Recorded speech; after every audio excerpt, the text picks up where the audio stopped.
Hello. I know for a fact that Sarah and I are going to be talking over each other. Great. Our tech hasn't seemed to sync. Rebecca, I can't see you live on Instagram. Let's see what's going on over here. So if you are joining over on Facebook, with us a minute, everybody. I guess Sarah and I are talking over each other because I can't actually hear Rebecca. Probably having, here we go. Hello. I just said over on Facebook and YouTube and LinkedIn, I was like, if we're talking over each other, it's because we can't hear each other. No, I just realised I was chatting away and I was like, we're probably both talking at the same time, but we're okay now. We can hear each other. Welcome. Good afternoon, everyone over on Instagram and LinkedIn and Facebook and YouTube. Have you already started the introduction today, Sarah? Oh, not really. I just kind of go, I was just talking about myself, really. And so Rebecca's coming. That's as far as we've got, I think, over here. Hey, Katrina, thanks for joining. Welcome. Katrina. We're just getting started. So, shall we introduce ourselves? That would be a good place to start, wouldn't it? I think it might be, yeah. For those people that don't know us crazy too, we are crazy and fun. We're Rebecca and Sarah. We're the co-founders and co-directors of the Coaching Catalyst. And what we do here is we work with professionals, whether you are a coach, whether you're a trainer. We work with professionals across all different sectors, helping you to really develop and enhance your mindset and improve your well-being so that you can ultimately live a life that you love, a life of fulfillment, a life of enjoyment. And so that is what we do. And we do this via our membership. We've got a Catalyst membership. We do this via training, corporate training. We also do this via a special group program, which is coming soon. And we are sharing that with you guys for accountability today. I'm putting it out there into the universe, Sarah. Oh, wonderful. Hey, Lucy Johnston on Instagram as well. Thank you for joining and welcome. Happy Monday. Happy Monday. So, in addition to what Rebecca has said about us and the Coaching Catalysts, we are both ICF, ACC accredited coaches.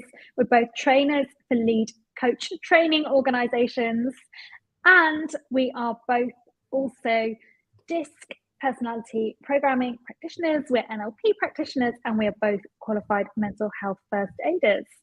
So that's enough about us. Let's get cracking into what we are talking about today. So we're going to talk today about coaching and how coaching is different from mentoring or therapy. So I guess the first point, and I see we've got a couple of you on here who are coaches anyway, you're already going to know this stuff. So we might be preaching to the converted here, but if you're not sure about what the differences are and how we can help you, this is what the purpose is of the live today. So Rebecca, let's start with coaching. How would you, because I still get asked if I drive a big bus, and I don't do that for a living because it wouldn't be pretty. I still have questions from people about what coaching is. So maybe we could start by explaining what coaching is. That would be a good point to start. Yeah, so coaching isn't the fact that we drive a vehicle. We don't drive a rugby team around the UK. Coaching is a forward thinking. It's an inquiry, and for me, like, it's an investigation. It's using powerful and thought-provoking questions. And so you're in this space, this safe container, you and your client, or we can have team coaching too, but let's think about one-to-one for now. You're with this coach and you are telling them or exploring with them where you want to go, like where you're at now and where you want to go. And so in that safe space, that coach is there present for you to ask you a series of like really deep questions in order to unpick. And I do that because I see that in coaching when I'm working with my clients, like really unpick and unravel, like what is it you want, whether it's an obstacle, whether it's a goal that you're trying to achieve, and then working with that coach in order to get there. And it's never an easy journey, is it, Sarah? Like, it's never sometimes straightforward. Sometimes it requires a lot of unraveling. And sometimes people can be in a session and they can just know. So I love the exploration of coaching. I love that when you turn up to a session, you don't know where it's going to take the client. And so coaching is all about the client knowledge. It's very different from the client sets the agenda for the session, and the coach walks along side by side with that client in order to help them to explore further. What else would you say it is? I don't know if that's enough. Is that enough? I think you've given us a really lovely explanation there. So thank you. So the way when I'm explaining, I say that coaching is a future focused process, and it's all about taking you from where you are now to where you want to be.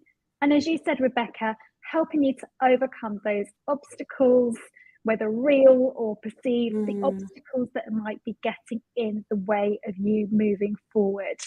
So it's a really powerful process. And as you also said, it's not about the coach telling the client what to do. It really is that partnership of equals, that walking alongside each other, and the coach asking the questions to challenge your thinking, to open up, to get you to what it is that you really want, and to help you break it down so that you can get from A to B. Hey, we're getting some shout outs on Insta here. So we've got Sarah from Blossom Trees Social here. Thank you, Sarah, for joining us. We've got LD Coaching and Consultancy. Oh, that's Lizzie. Hey, Lizzie. Thanks for joining. Hey, Mama Bear.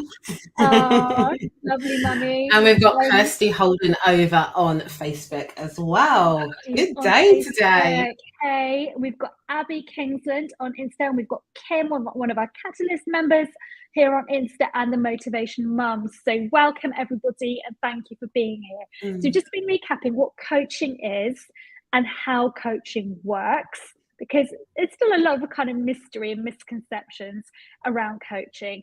So let's talk first then maybe about the difference between coaching and therapy, because that's an interesting one, isn't it? And again, there's, I think there's a bit of an education sort of needed around that. So I feel like I'm putting you on the spot. So you are putting me on the spot. No. How would you define? But you know what?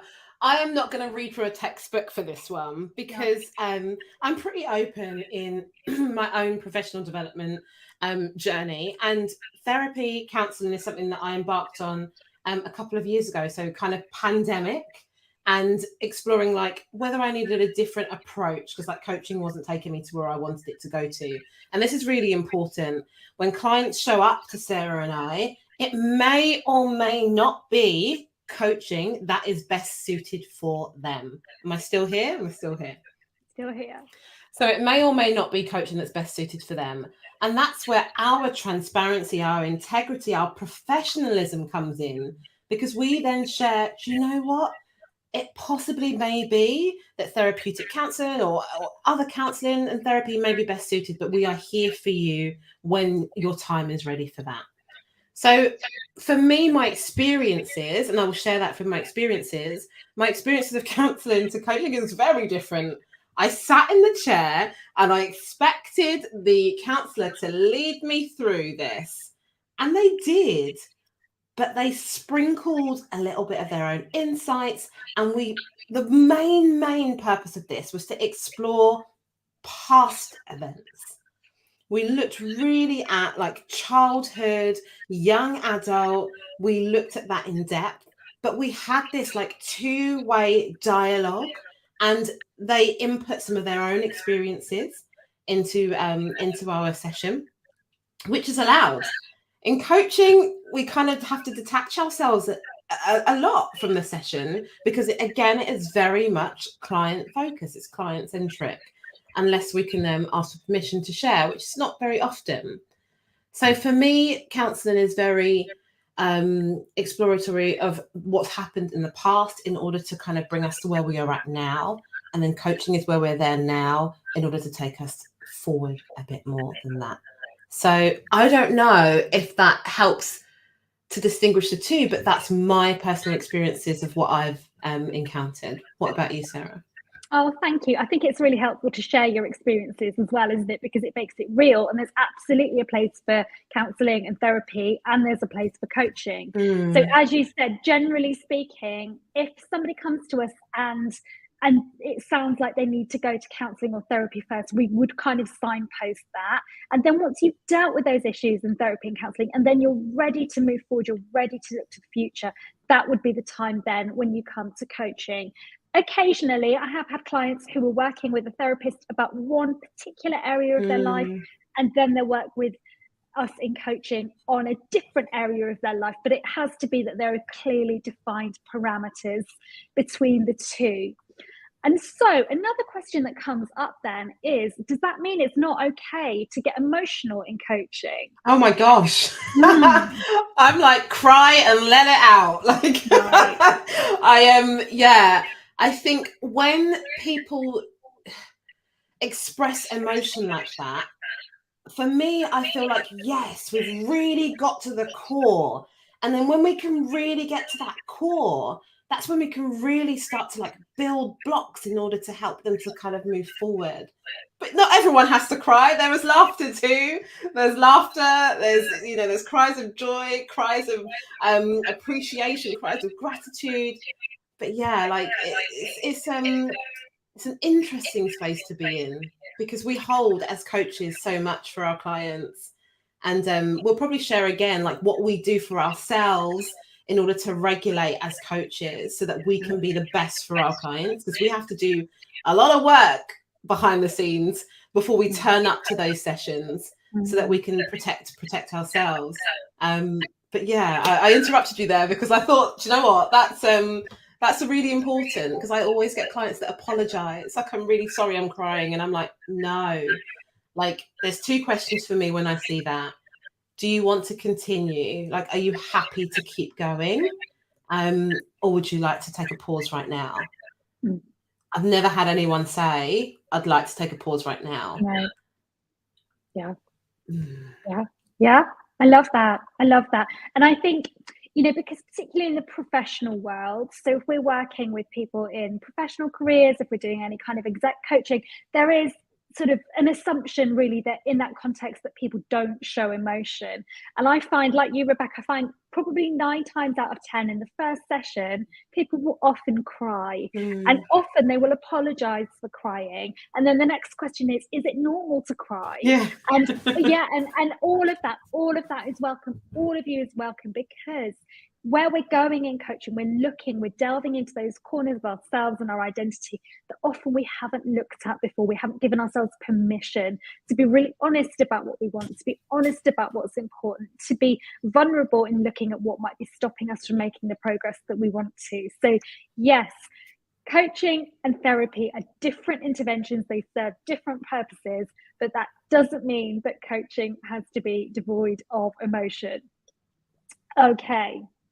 So next one then is, our next question for today is, what's the difference then between coaching and mentoring? Because again, often there's a bit of confusion between what coaching does. Do I need a coach? Do I need a mentor? I feel like this is some sort of Q&A of you, Rebecca, today, but go on. Sarah is challenging me today. She's like, come on, Rebecca, be put on the spot. I just want to shout out to Sam Nelson over there who's joined, and for Kim and the Motivational Mum for still being with us. So this one's an interesting one. And the reason why it's an interesting one is because you can have a blend of both. And I'm sharing this because sometimes people will say, oh, well, my coach did this. And I'm like, okay, it's important to know whether that person's a pure coach or whether that person is a hybrid. And by hybrid, do they sprinkle a bit of counselling? And they have to be like accredited, trained counsellors. That's the difference between counselling and coaching at the moment, is that coaching is an unregulated industry, but counselling is regulated.